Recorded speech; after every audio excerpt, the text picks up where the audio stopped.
The oldest records of humanity describe a world so disturbing that it is almost impossible to believe.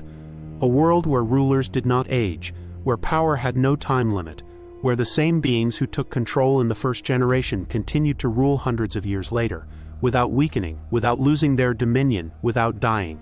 The sacred texts record with mathematical precision what happened in those 1,636 years that separated the Garden of Eden from the moment when the sky opened over the earth.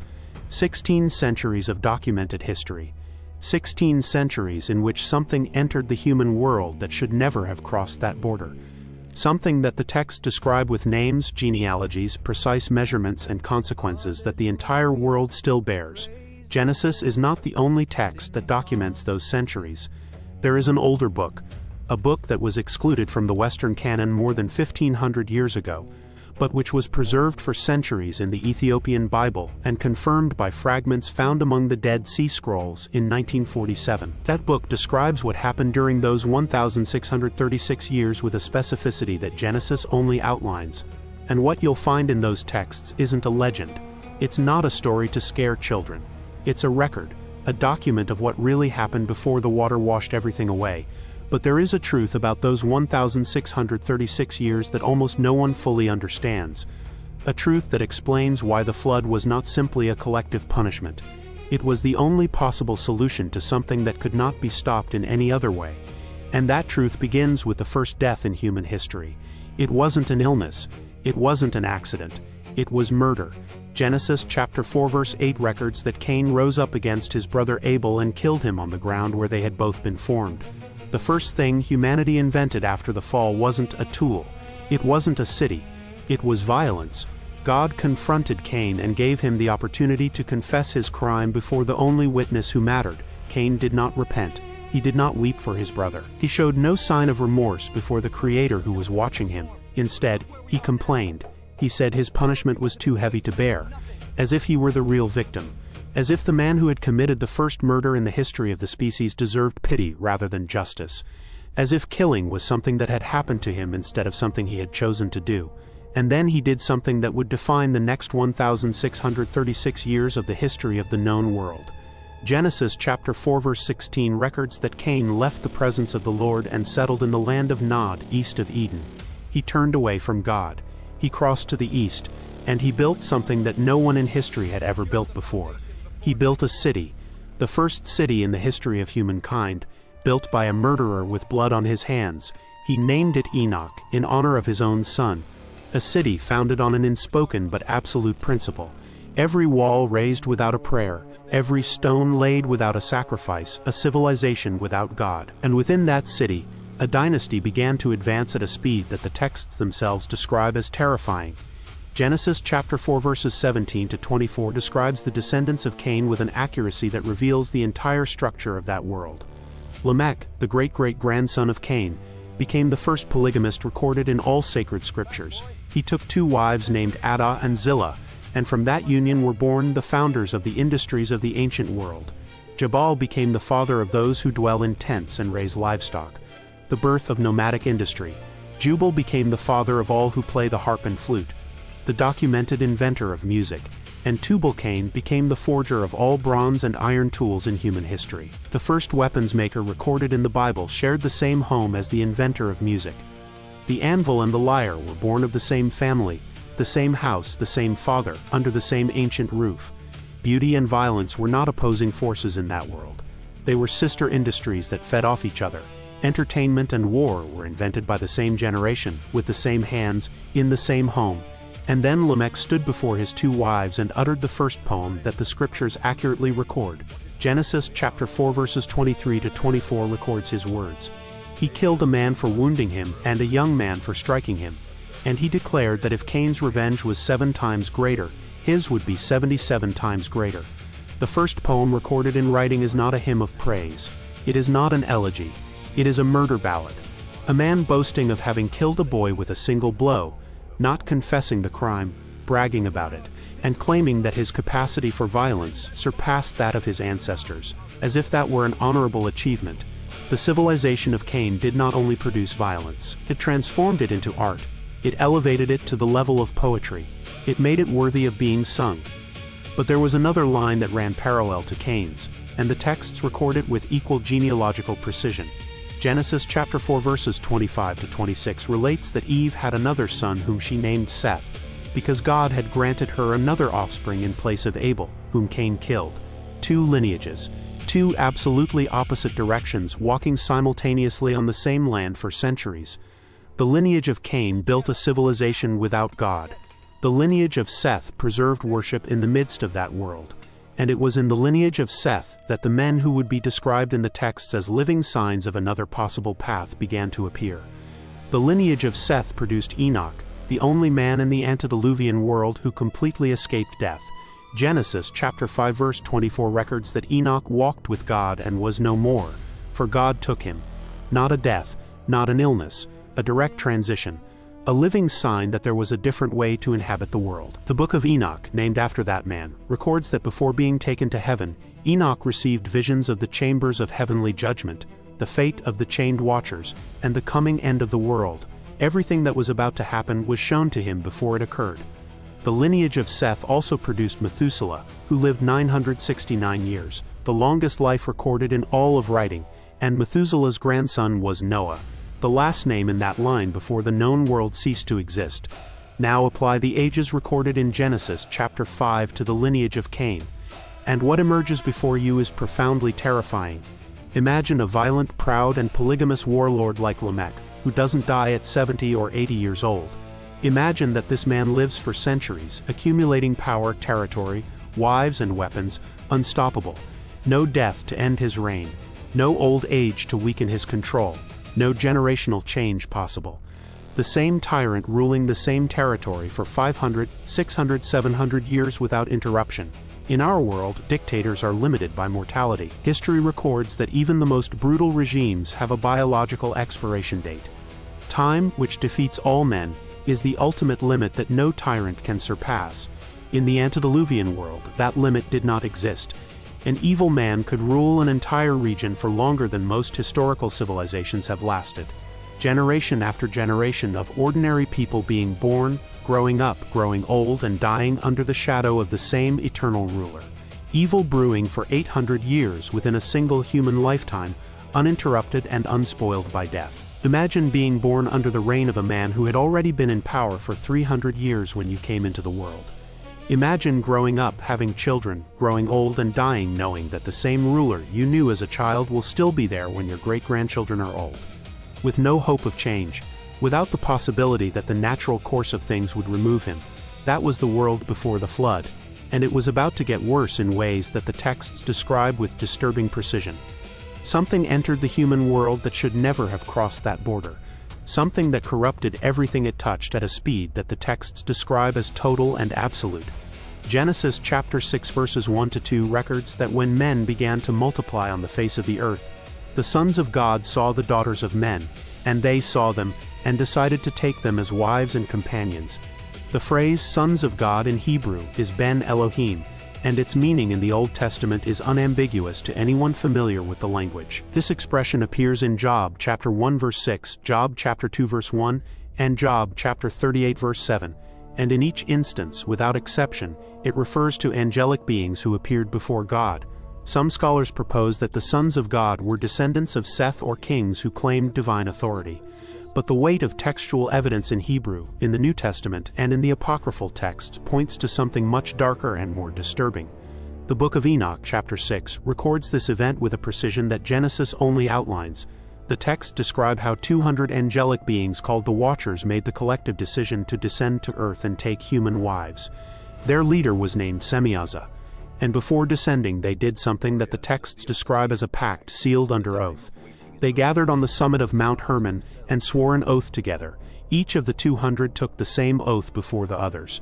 They would descend, take wives and companions, and none of them would abandon the others to face alone the consequences of what they were about to do. A pact of complicity in the face of a transgression they all knew was irreversible. Mount Hermon, the place where the sky touched the earth for the last time before the judgment. The Book of Enoch records that the very name of the mountain bears the mark of that covenant, because in ancient Hebrew, Hermon shares a root with the word that designates a solemn curse and a binding oath. The Book of Enoch 6-7 records the names of the Watcher's leaders with documentary precision. Semyaza as supreme chief, followed by Armeros, Barakiel, Kokabel, Ezekiel, Arakiel, Shamziel, and Sariel. They were not anonymous beings. They were individuals with proper names, with assigned ranks, with positions established by God that they chose to abandon deliberately and irreversibly. The letter of Jude in verse 6 records that the angels who did not keep their original domain and abandoned their proper dwelling place, God has kept in eternal chains under gloomy darkness for the judgment of the great day. What they did was so grave that God did not simply punish them.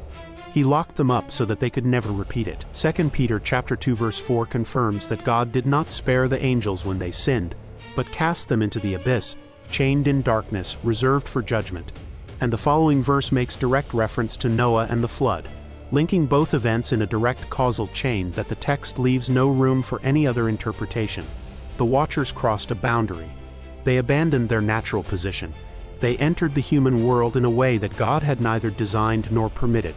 And the result was catastrophic on a scale that human history had never seen before and would never see again. Genesis chapter 6 verse 4 records that the Nephilim were on the earth when the sons of God united with the daughters of men. The word Nephilim comes from the Hebrew root nephal, meaning the fallen ones, those who descended without permission. It is not a poetic or metaphorical term. It is a technical description of their origin, beings who existed in the human world as a result of a boundary crossing that should never have occurred. The Hebrew text describes the Nephilim with additional terms that reveal their nature. Gaborim, meaning mighty ones, champions, warriors of a strength the world had never seen before, and men of renown, figures whose fame filled the whole earth with awe and terror. The Book of Enoch chapter 7 describes what happened after those unions with a specificity that Genesis lacks. Human women conceived and gave birth to giants of a stature and strength the world had never seen before and would never see again after the flood. And those giants began to consume, first, everything that men produced. When the resources were depleted, they turned against men themselves. They began to attack and devour human beings. And when that wasn't enough, they turned against each other. The Book of Enoch 7:3-6 records with disturbing clarity. The giants began to sin against the birds, the beasts, the reptiles, and the fish, devouring one another's flesh and drinking their blood. Then the earth groaned against the wicked beings for all that was being done in it. The corruption wasn't just moral, it was physical, it was literal, it was total. Centuries after the flood, Israelite spies encountered the descendants of the Anakim in Canaan, a late and weakened echo of what had existed before. Numbers chapter 13 verse 33 preserves their exact account. We were like grasshoppers in our own eyes, and so we must have seemed to them, and that was merely a remnant, a distant shadow of what existed before the flood in its most complete and powerful form.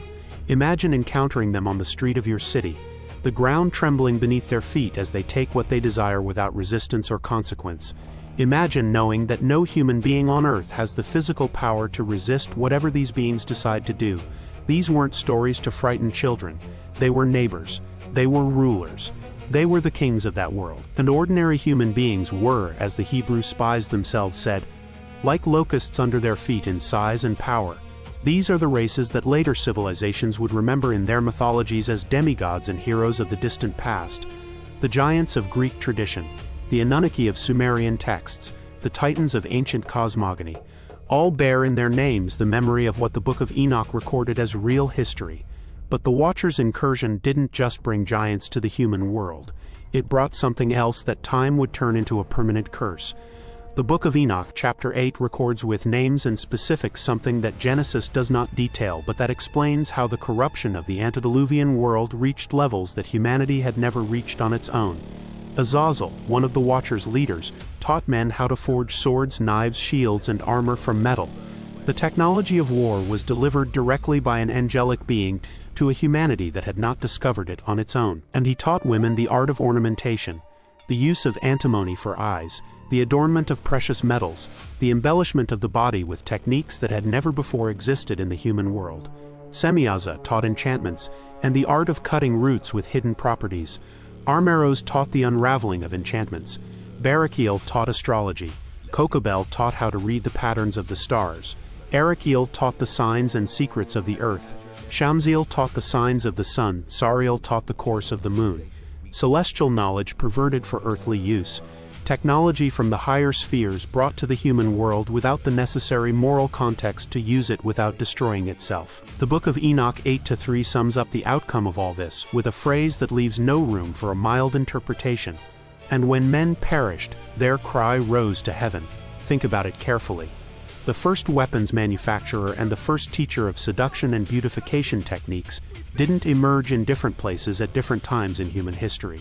They arrived at the same time, from the same origin, from the same beings who crossed the same forbidden border. Beauty used as an instrument of domination. Technology designed specifically to kill more efficiently. Astronomical knowledge perverted for divination and control. All of this arrived in the human world in the same package, from the same origin, at the same historical moment, and in the hands of the Nephilim that knowledge had no restraint. Now apply this to the calculation that Genesis chapter 5 records with mathematical accuracy. The genealogies in Genesis are not simply lists of names. They are chronological documents. Each recorded age, each year noted, forms a chain that allows us to calculate precisely how much time elapsed between the creation of Adam and the moment the flood covered the earth. The result is 1,636 years, 16 centuries. And in those 16 centuries, the Nephilim did not age. They did not relinquish power. Their parents, the Watchers, were angelic beings who knew no natural death, and the giant bodies they produced inherited something of that nature, a longevity that made ordinary rulers seem like ephemeral figures in comparison. Imagine a Nephilim warlord taking control of a region in the year 500 of that world. That same being still rules in the year 900, in the year 1200, in the year 1500, with the same physical strength, with the same hunger for power, with the same ability to impose his will on any human unfortunate enough to live within his reach. In our world, historians study empires that lasted 100 years and call them extraordinary. The Roman Empire at its height lasted around 400 years, and we consider it one of the most extraordinary political constructs in human history. In the antediluvian world, a single Nephilim could have ruled his territory for longer than the entire recorded history of Rome. Generation after generation of ordinary human beings being born, growing up, growing old, and dying under the control of the same ruler who never changed, without the possibility of waiting for death to remove him from power, without the possibility of a generational revolution, without the hope that time, which vanquishes every mortal tyrant, would one day put an end to his reign. Evil brewing for 800, 900, 1,000 years in bodies that refused to yield to it. Accumulating power, accumulating resources, accumulating territory, without any natural mechanism to interrupt it, and the knowledge Azazel had given them, the weapons, the warfare techniques, the secrets of metal, was in their hands, not in the hands of the humans who might have tried to resist, in the hands of those who were already physically impossible to defeat. The cry of humanity rose to heaven. The Book of Enoch 9-1 records that the four archangels, Michael, Sariel, Raphael, and Gabriel, looked down from heaven and saw the blood being shed upon the earth, and all the iniquity being committed upon it. And they carried that cry before God. The world could not save itself. The corruption was too pervasive, too deep, too ancient, but there was more. Something the texts reveal when read in conjunction with the Book of Enoch and the New Testament letters. The presence of the Nephilim on earth was not merely a consequence of the Watcher's transgression. It had a strategic direction, one that God's enemy had devised with terrifying precision. Go back to Genesis chapter 3 verse 15. The moment immediately after the fall.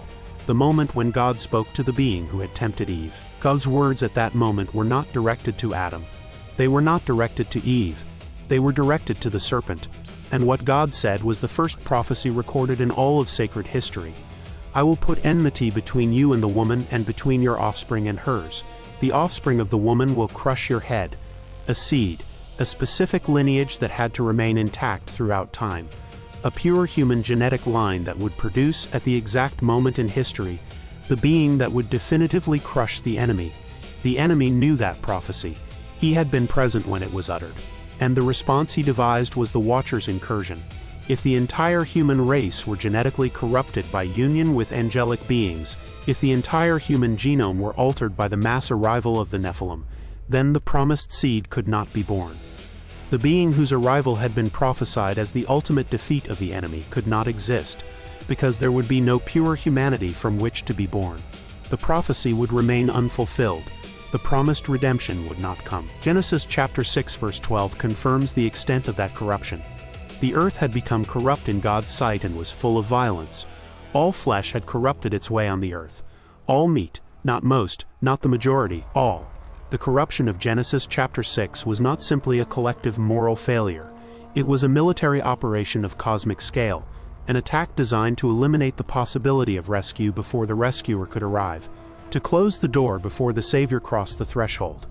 And it worked almost perfectly, almost, because Genesis chapter 6 verse 9 records that there was a man whose family line had not been corrupted. The word the Hebrew text uses to describe him is tamim, which means complete, whole, without blemish, pure in his family lineage.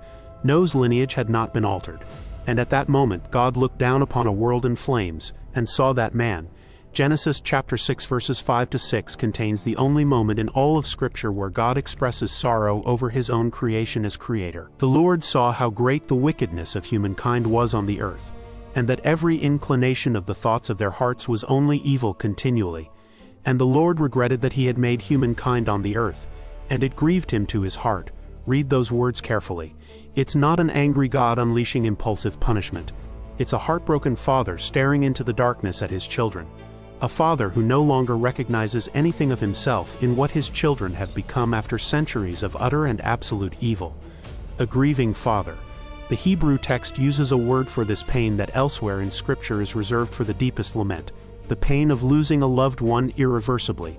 God mourned over the humanity he had created, and in the midst of that pain, out of all the millions who inhabited the earth at that moment of unprecedented darkness in history, God saw a man.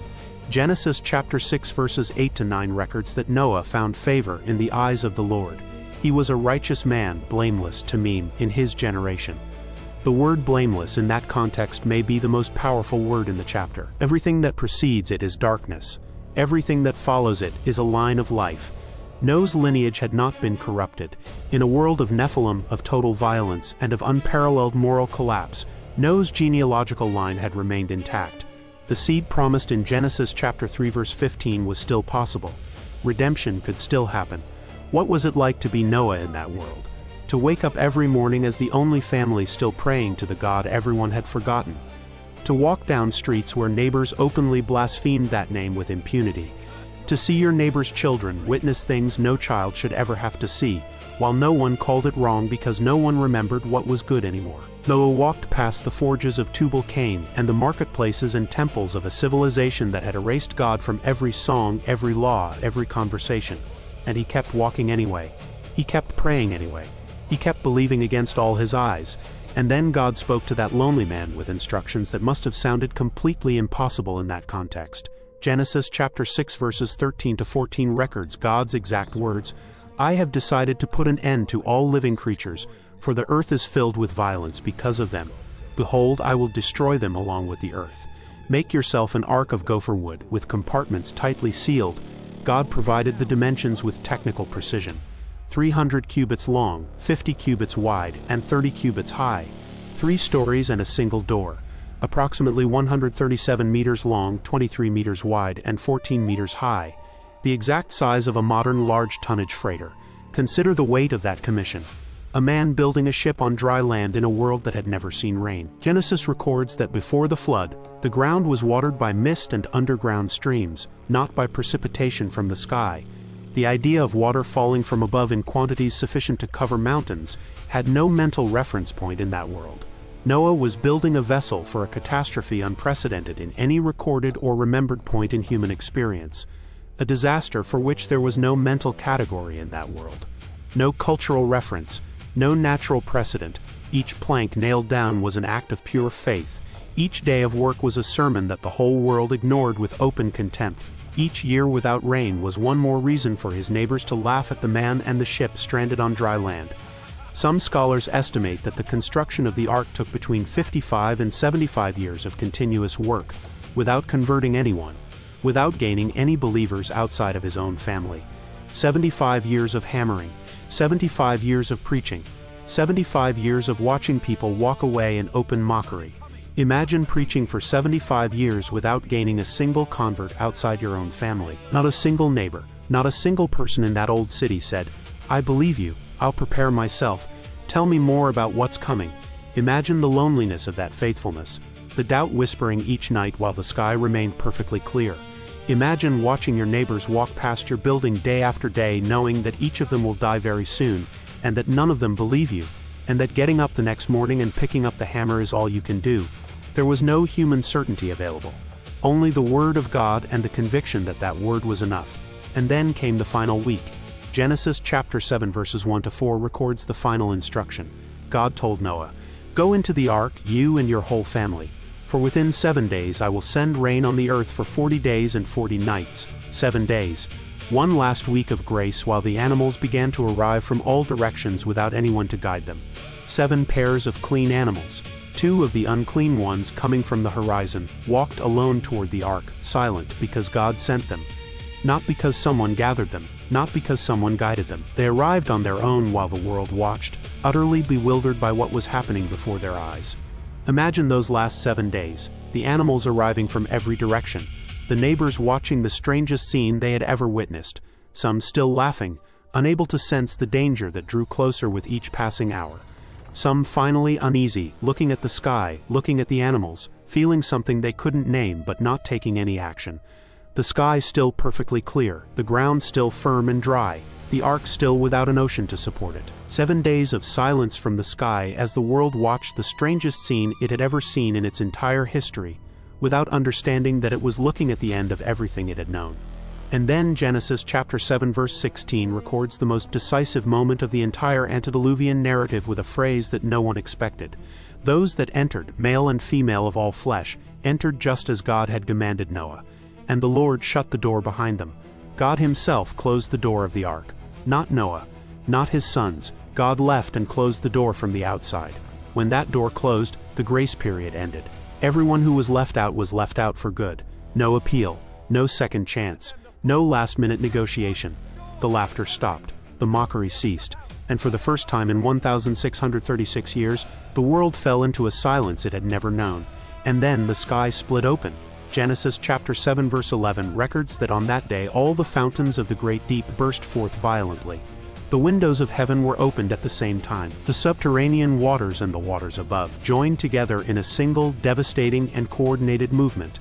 In Genesis chapter 1, God had separated the waters above from those below as one of his first acts of orderly creation.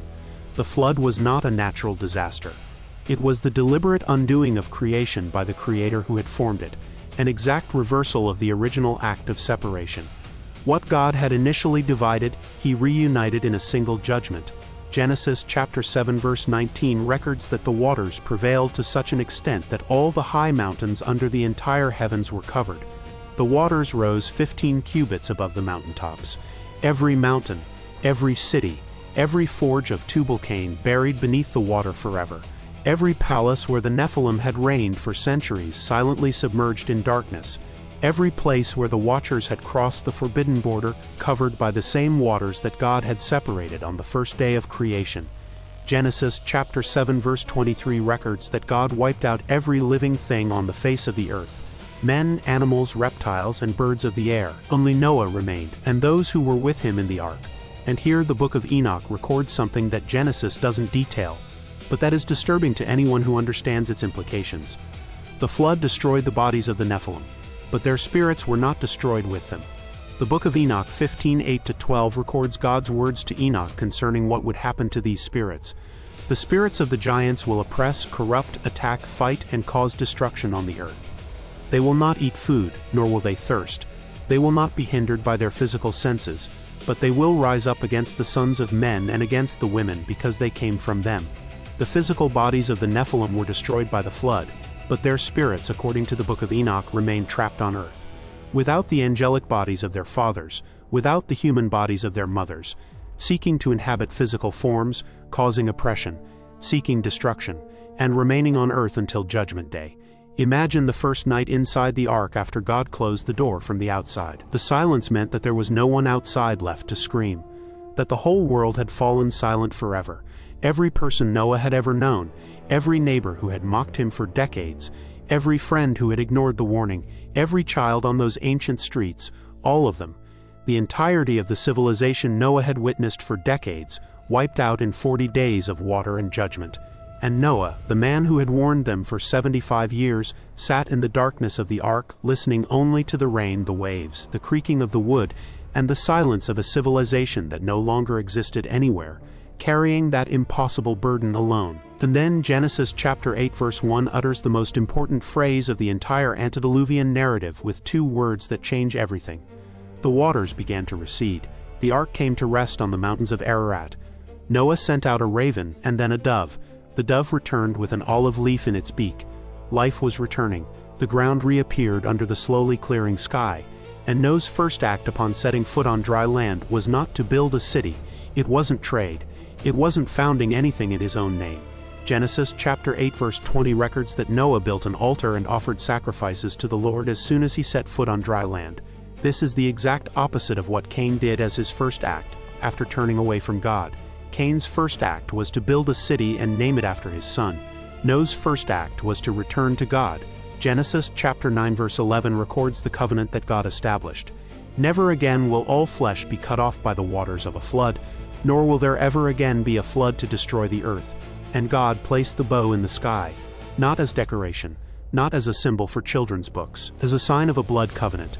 The Hebrew word for bow is keshet, and it is exactly the same word used for the war bow, the instrument of battle designed to hurl judgment from a distance.